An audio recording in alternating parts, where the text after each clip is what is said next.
Welcome to the Mint Report, our wrap-up of the day's business news. Here are the top stories. Jindal Steel looks to Oman for next acquisition. Jet glides on modest profits. And markets end in positive territory.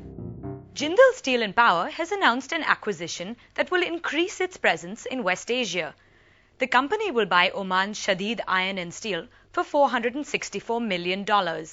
Jindal has raised $400 million through debt and $64 million through equity to finance the deal. And Shadid itself is putting in $500 million to install a new iron plant that's likely to boost Jindal's profits. On the economy, food inflation has risen for a second consecutive week. The food price index climbed 16.49% in the period to the 8th of May. That's just a notch higher than the previous week's rise of 16.44%.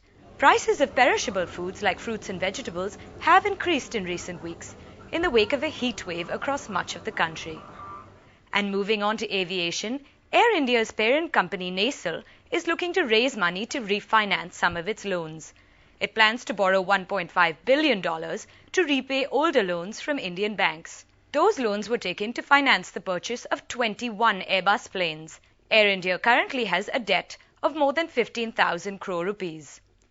Also on airlines, Jet Airways' profits have climbed, but the airline is not quite soaring.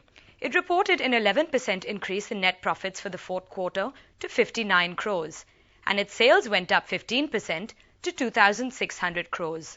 But all isn't well for Jet. Its profits were boosted by one-time gains rather than better operations. The airline made a 41 crore gain on derivatives contracts in the fourth quarter, and its tax expenses also fell dramatically to just 200,000 rupees. And Jet stocks lost altitude on news of the one-time gains, falling 3% to 495 rupees. Airlines in India have been affected by the economic downturn, but also by high fuel costs and currency fluctuations. Meanwhile, another company has done well for itself. Shares of ONGC shot up 11% to 1,141 rupees. The surge in share prices came a day after the government announced an increase in the price of natural gas sold to utilities, city gas projects and fertilizer makers. And finally, Indian stocks nudged upwards on Thursday after massive losses in the previous day. And that's all we have for you. Thanks for watching.